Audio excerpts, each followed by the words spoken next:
Welcome to We in Lewis, a podcast dedicated to celebrating the remarkable people who live in Lewis and, without any coordination or plan, are shaping a community's soul that is as appealing as it is unique. They are the We in Lewis. My name is Kevin McGinnis. Our guest today is Captain Stuart Griffin, a Delaware Bay and River pilot. Part sea captain, physicist, mathematician, engineer, athlete, and diplomat, Stuart and this elite band of talented men and women have been guiding ships on the Delaware since the late 1800s. Today's episode is brought to you by our friends at Coastal Lawn and Landscaping. Everyone thinks they can landscape. The reality is that few do it well. John Gordon and his team are true professionals with the knowledge, skills, and experience necessary to handle any property maintenance need you have, including lawn care, irrigation systems, hardscaping, planting, and mulching. You can find them at www.coastallandscapingde.com. Mention the podcast, and they'll be happy to talk with you about your needs and give you a bid for free. Or don't mention the podcast, and they'll probably still give you a free bid. You won't be disappointed. Stuart, how do you climb a 25-foot rope ladder blowing in the wind, dangling over the side of a $200 million ship, carrying hundreds of millions of dollars in cargo, and guided up a bay that turns into a narrow river? One mistake, one sandbar, and you're done. How do you do that? Lots of practice. By the time you get to the wheelhouse on your own, you're comfortable and you're ready and you're duly prepared. You might look like a kid to the captain. I'm sure I did at 27 when I first. We call it going free. That's what historically, the end of your apprenticeship, the term was going free. So when I went free I was 27 years old, and looking back now, I probably look like I was 15 to that first Russian guy that I asked him to pose at the end of the trip. I asked him to pose on the bridge wing. We were alongside the dock, and I said, "Hey, Cap, do you mind you mind snapping a photo with me?" And he was very nice, and we stood together on the bridge wing and had a mate take our picture, and that was the tell right there. No pilot ever asks for his photo with the captain unless he's really young, really? And he realized that, this is it. This is your first trip, but it went well. What's the difference between deep sea mariners and pilots? In general, when deep sea mariners receive a pilot, having been a former deep sea mariner myself, there are very different comfort levels. And so a deep sea mariner is trained to avoid everything, avoid close proximity to hazards, to shoal water, to other ships, whereas a pilot, by training, their stock and trade is to operate in close proximity. So we have polar opposite approaches to things in a certain way, and therefore different comfort levels. So when you're sailing deep sea, and you're the mate on watch, and the captain, there's a night order book where the captain leaves his or her wishes for the night for the mate on watch, and it's pretty standard. A lot of the verbiage is they write the same thing every night. Sometimes there's new things like be on the lookout for this, or we're going to be arriving at a pilot station at 0600. Calculate for that, adjust your speed accordingly. But one of the key phrases that a captain leaves in their night order book is their desired CPA, which is closest point of approach. And they'll say, maintain a 3 nautical mile CPA, anything less, call me. So something like 2, 3, or even 5 mile CPA if you're out in deep sea is totally normal and typical. And for us, the channel in the lower bay is 1,000 feet wide. And then it goes to 800 feet wide. And if you're in the C&D Canal, it's 450 feet wide. And we meet ships in that. So with 2 ships within, 450 feet of each other in a 450-foot channel, or even in the main channel where 2 ships are running and you've got 800 or 1,000 feet, that's a lot of steel and not a lot of water. So it's just what it comes down to is that's a long way of saying they're really happy to see a pilot in general. Pilots from the outside, from the uninformed, seem to be a little bit like an NFL lineman. You only hear their name if there's a problem. Yeah, it's no, as we like to say, no press is good press. And you're right about that. I went to a maritime academy for college. I came out of there as a merchant marine deck officer. I sailed deep sea for not that long, only for a couple of years. And so, you take 4 years of hands-on maritime training where you're at sea every summer as a cadet. That's very structured. Then on top of that, when you start an apprenticeship, at least here, the apprenticeships are true the world over. They vary in length and structure. Here on the Delaware, for a licensed applicant, for a licensed apprentice, somebody like me who came with a deep sea background, then it's a 3-year apprenticeship. So then you add on 3 years of direct practical training under the watch of a senior pilot. So every single time you go on a ship, you're going on with a senior pilot, and you're being actively watched, trained, advised, coached. Sometimes the ship is just taking it. When things get too tight, the pilot will just say, "I got you," and they take it from the apprentice. I had it happen last week with this new guy. He was doing a great job, but there was a small sailboat right in the middle of a turn, and it was just a little bit too soon in this guy's apprenticeship for him to be confronting that situation. In a few months or a little bit later on in his 3 years, he absolutely needs to confront that situation. But he needed the first time to see how I was going to confront that situation. So it's really structured. You've got 4 years of maritime school, probably some deep sea experience, then 3 years of a structured apprenticeship training program, and then after you finish your apprenticeship, another 6 years of limitations. So you start out on the smallest ships that come into the river, and it takes you a full 6 years to get to the biggest class of ships. So even if you just add the apprenticeship and the licensure steps after that, that's 9 years right there, notwithstanding the formal maritime education you came with in a deep sea background. Ship handling it's a science and it's an art. And people ship handle in different ways. Some people do it very artfully and very beautifully, and some people do it crudely and a little more abruptly. I strive for finesse. I don't know where I fall in that continuum. I had some great teachers, and I got to see, there were 70 old men that I started with when I was 24 years old, and watched them work, and they had different styles of leading a ship through the river and through the canal and through meeting situations. And so it really did. You get to see it all. You get to see all these different approaches and sort of find what works best for you and what you gravitate towards. And for me, I try to manage the inertia very thoughtfully, because that's really what it all comes down to.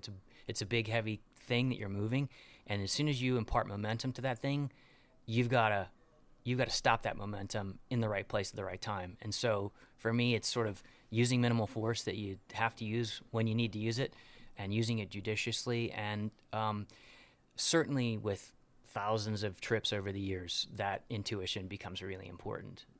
And when we have great tools.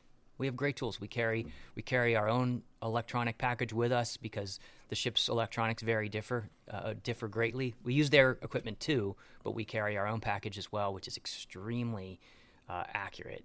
But as I tell every apprentice with me, as I coach them to peek at it as little as possible, so that they develop that intuition over those 3 years when they don't have to look at it, so that when that thing breaks in the middle of the night in the fog, you've got the intuition, and making those turns is so automatic, and being in the right place at the end of every turn to meet another ship. So lots of practice, a little finesse, definitely some physics. But it's not like driving on a road, because you are on something that's moving, depending upon the tide.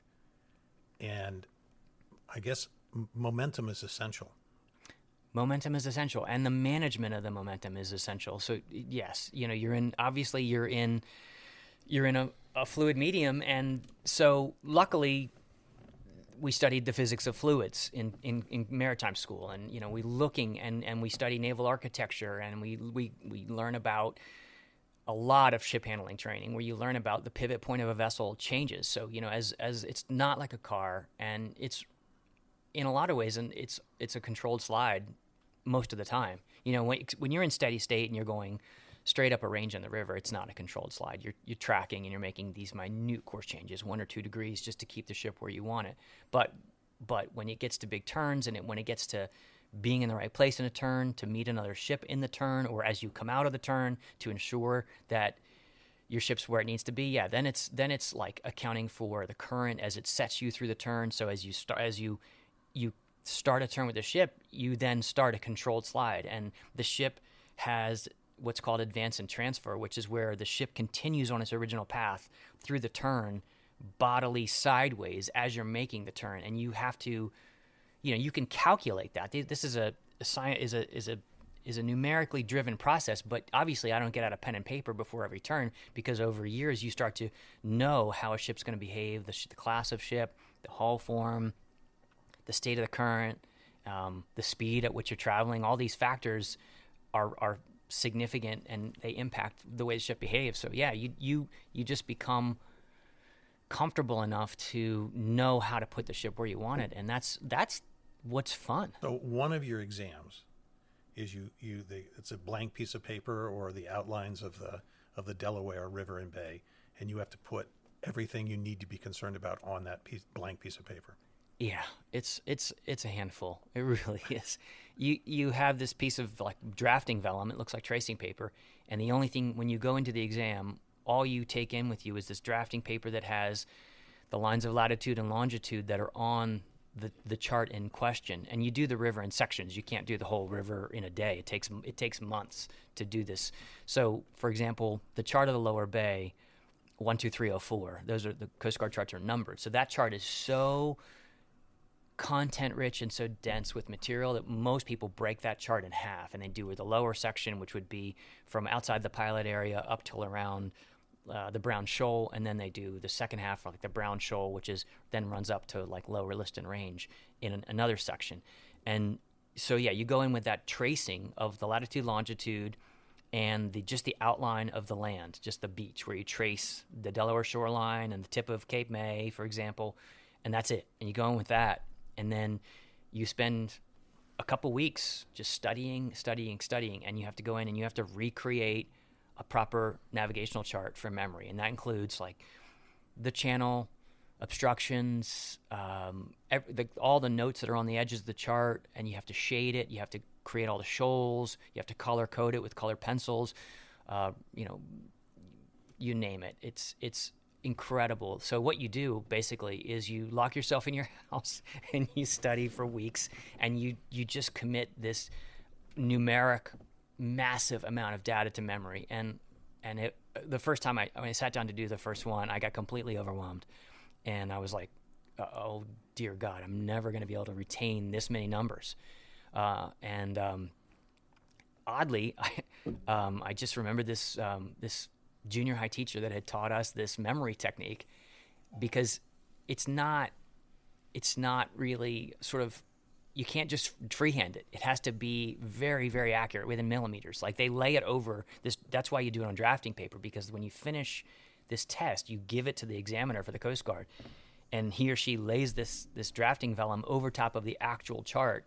And when buoys don't align, they give you a millimeter or two on a wreck or a buoy or the edge of the channel or a shoal. Luckily, this junior high technique for numbers came back to me and helped me just retain that many numbers to get the brain dump. And then so I studied, walked into the Coast Guard office. They take your chart, your drafting vellum, and they hold it up to the light, and they make sure you've not modified it or put pinpricks on it to be deceitful or anything. And then they have you sit down and go at it, and you sit down with a pad, like a legal pad, and you brain dump. You just start writing, and you start writing lists and lists and lists of the entire content of the chart and its positions on the chart. And then after writing for like an hour, you get all this out of your brain so you can sort of relax, and then you start building this chart, and then you have your chart tools and you start drawing, and you spend all day. And then the first one was the hardest, and it took me till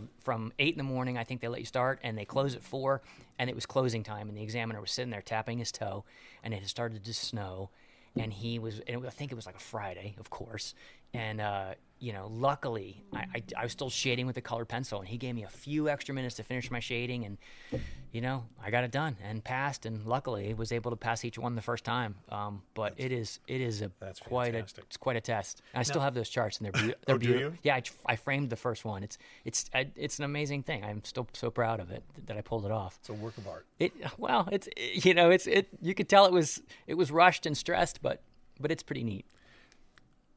How big are these ships? In other words, if you took one of these container ships out of the water, if you put the stern on Savannah and put the ship down 2nd Street, you're through town. I'm assuming you've gone through. You got to be past downtown. Kings. I mean, it's you're looking at 4 football fields. Right. So it's about 4 football fields. So you could be down towards the Historical Society.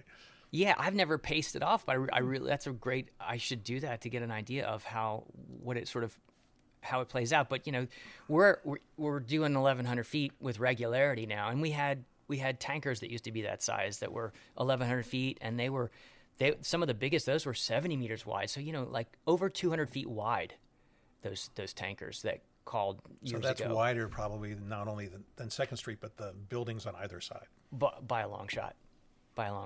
And they were so wide that there's a term called camber, and that refers to the shape of the deck. And on a really wide decks on all ship, the uppermost weather deck, it has a curvature just like the Earth, and it's convex. So it's just a function of naval architecture, but it gives the deck strength. You can build steel flat, and it's not as strong as if it's slightly arched. But so the camber of the weather deck is the curvature, and you can see it when you stand on the rail of a ship and you look across to the other side. It's higher in the middle of the ship along the sort of center like line. a football field when they used to arch the middle of the football field for drainage. For drainage, yeah. So it's for drainage as well. So it's about strength and also to shed water when you're shipping seas.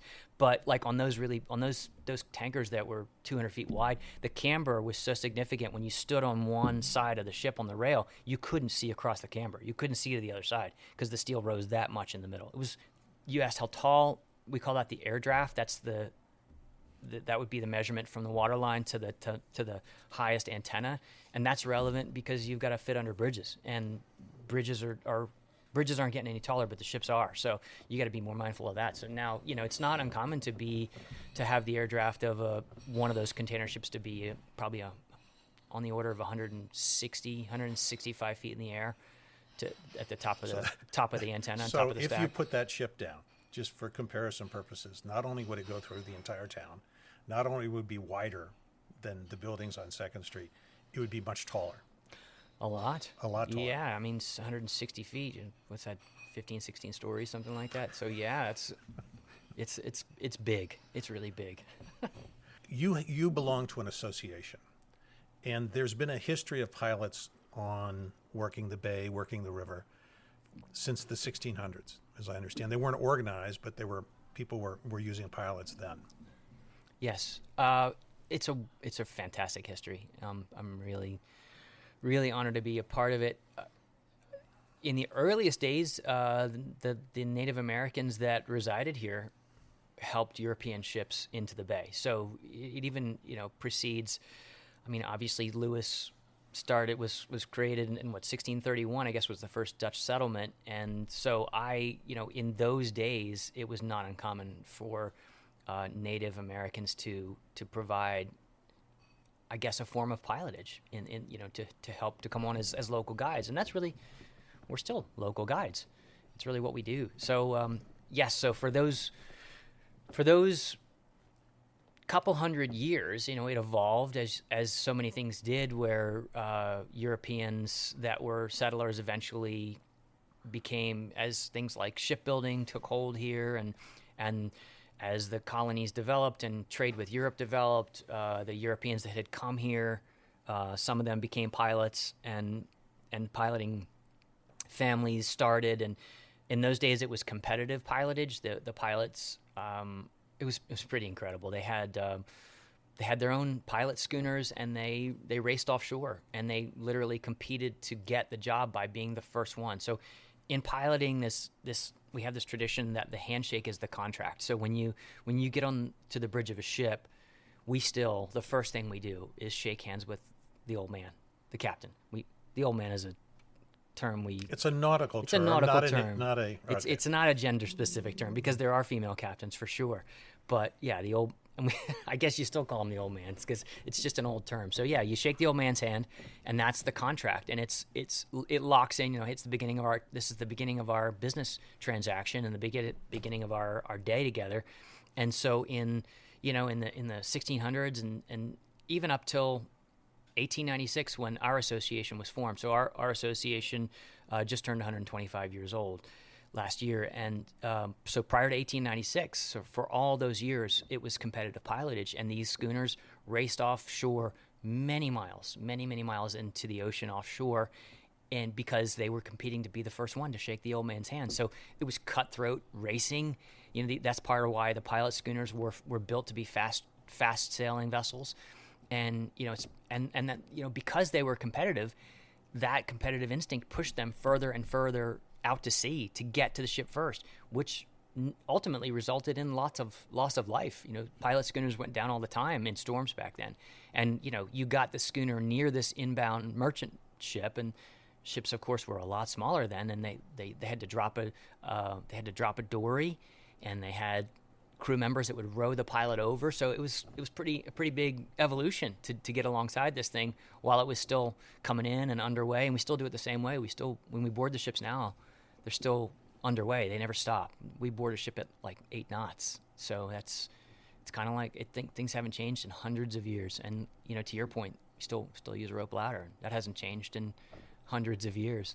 Given how much longer, wider, and taller ships are today, does this bring even structures like the Delaware Bay Bridge into play?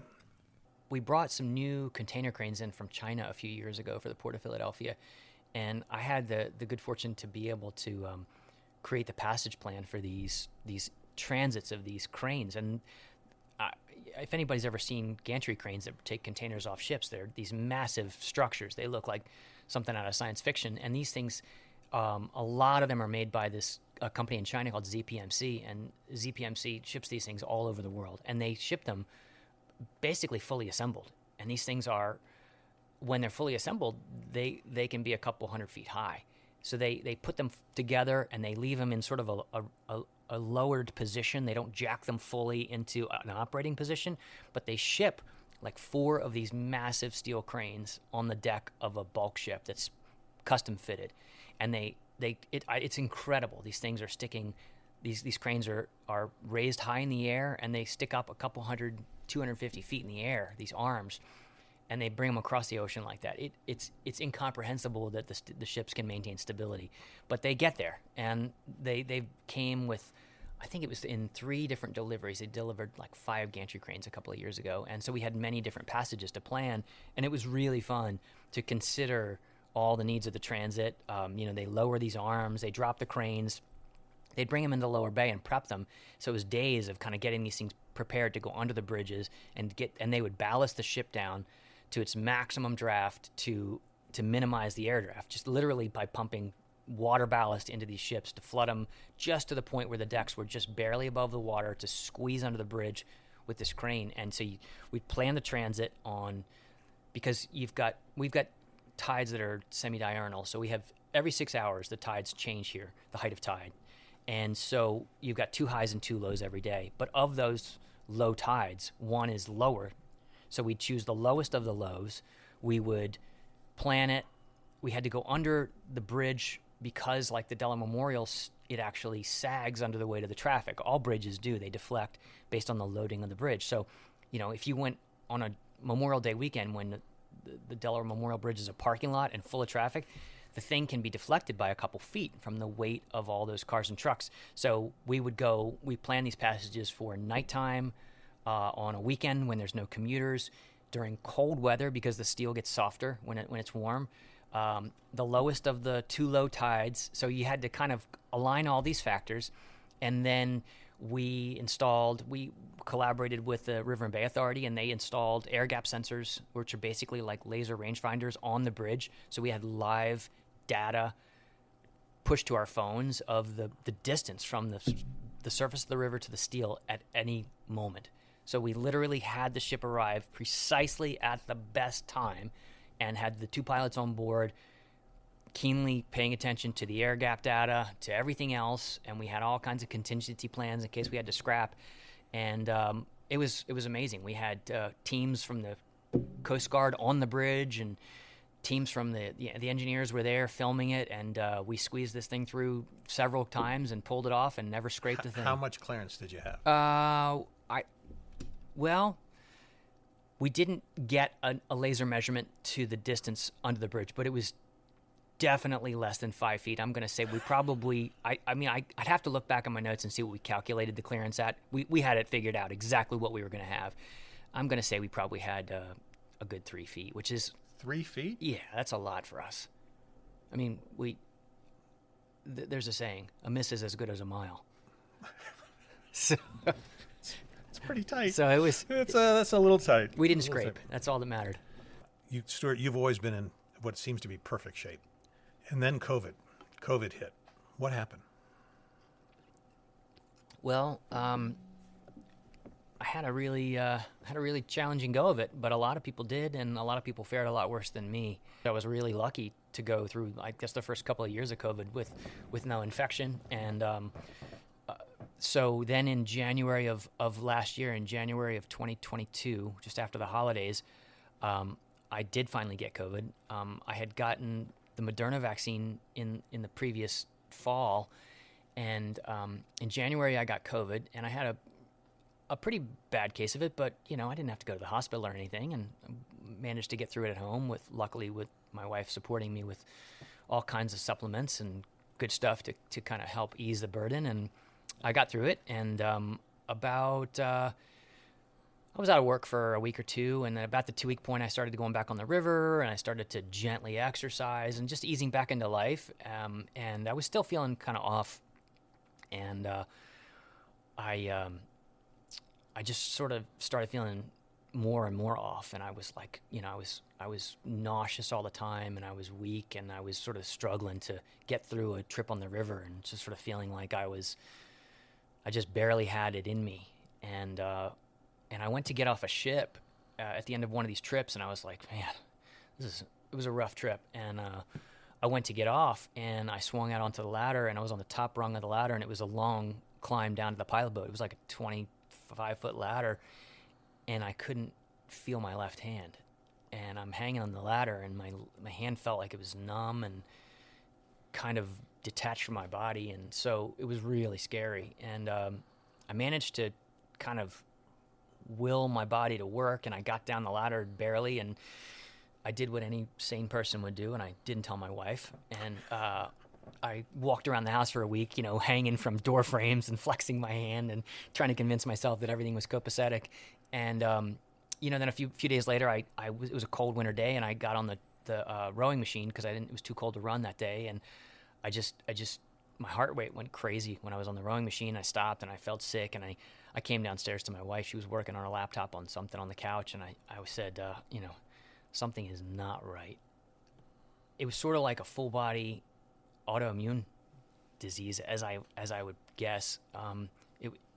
Every system in my body just went haywire. I had neurologic symptoms. I had gut symptoms. I was weak. I was nauseous. I was dizzy. I was tingling. I felt like I was plugged into a socket. I was agitated. I couldn't sleep. I couldn't tolerate regular foods.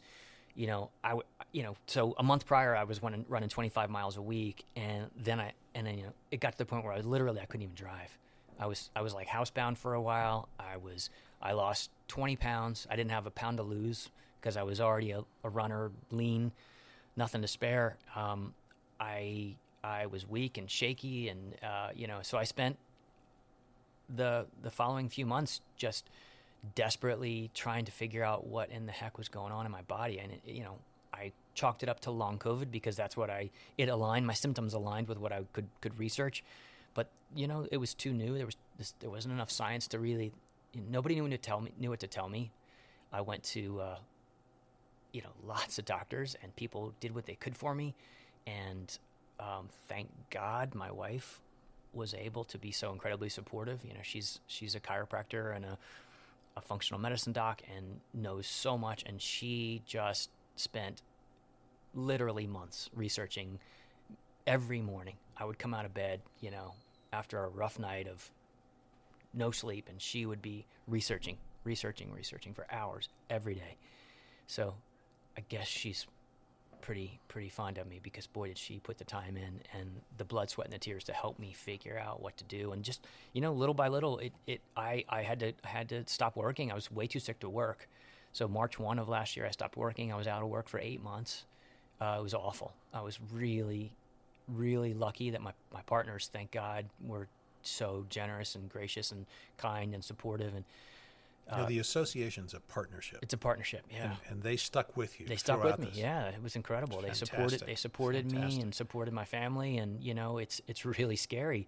It's everybody's doing what they're doing to get by and trying to pay their mortgage off and trying to save for their kiddos' college. Just like we're all kind of doing the same thing in life the best we can, and it was a really scary time. Not only because of my health, but because you don't expect to stop working suddenly in the middle of your career. And so my partners were phenomenal and supportive and loving. I had visits, I had, cards and well wishes and you name it. We just did everything we could. I went to so many different doctors and sought so much help and tried so many different alternative means, and little by little, cobbled my health back together, thank God. And largely I have to credit my wife, Krista, for just being so patient and so brave and, sticking with me and helping me to kind of little by little. And so, with a combination of a team of people and doctors and specialists and alternative care, with pharmaceutical meds, with, alternative things like acupuncture and I went and got advanced laser treatments that you use for chronic Lyme and things like I tried, because it looks at different times, this illness looked like different illnesses. It had different phases. It had different presentations. So little by little we got there. And, sort of by late last summer, I started to just come around just a little bit. And, my wife was treating me with bioresonance therapy, and I had finally kind of gotten some pharmaceutical medications that helped calm my immune system down. I was able to start eating more regularly. I started to gain weight. I got more stable, and thank God I was back to work November 1. There's millions of people that have been permanently disabled. Notwithstanding the millions that died, which is horrible, but and the loss that all these families suffered. But, there's a lot of families that are still suffering as people who were sick like me, who maybe didn't have the support, didn't have the wherewithal, couldn't find all these crazy connections that we were able to establish through my wife's diligence. If I had to navigate it on my own, I can't imagine that I would have come this far in my recovery. So there's a lot of people that are still in really bad shape and really struggling. So I am just grateful. That's really where I'm at. It wasn't one thing. It was just like one overnight. There was one pill, or there was one supplement, or there was one thing you could do differently. This was an arduous every day.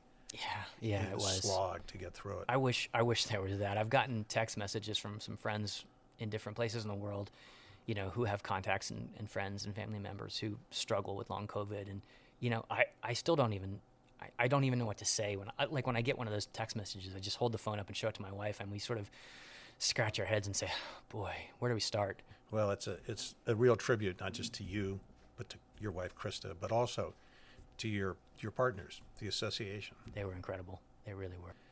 I know that in addition to the water, in addition to the fun things you do, the surfing, all the other things, you also are on the board of the Lewis Historical Society. And I understand that you helped design and install, and this is a grandparent alert, an interactive exhibit on piloting at the Lewis Historical Society's exhibit at the Rollins Center. I did. It was really a fantastic project. That the Children's Discovery Center, that's what they call the children's wing over there at the Rollins Center on Savannah Road.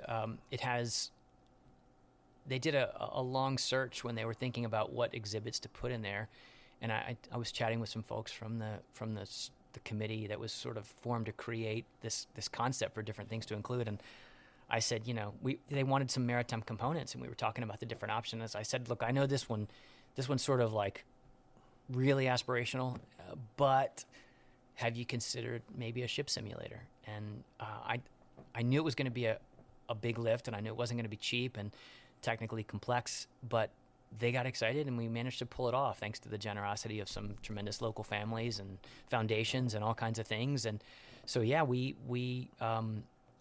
oversaw, we used a company that actually builds proper ship simulators, the ones that like we train on for work. We go for continuing ed, and we have simulator time. And the same company that builds those and engineers those simulators created this simulator for the library, for the old library, for the Children's Discovery Center. So kids and adults alike can go in there, and it actually uses the modeled simulations of the Delaware River, and you can have a real piloting experience based on different. You choose different craft, different vessels, different sizes, different conditions, and different sections of the river, and those simulations are validated models of actual ships. So the thing behaves just like its real vessel. So yeah, it's a pretty neat opportunity, and as I see it, I'm thrilled with the work that the society is doing, and one of the passions of the new executive director, Andrew Leiter, is the new executive director, and he's just doing a brilliant job, and he's incredibly passionate. And Andrew has a great passion for all things maritime. And so we hope that the simulator is just the beginning, and that we can really bring a much more dynamic, fascinating maritime living history to the town. Given your education, given your experience, you could have been a pilot, been involved in the maritime industry anywhere. Why did you choose Lewis? Well, I guess, I love Lewis, and, I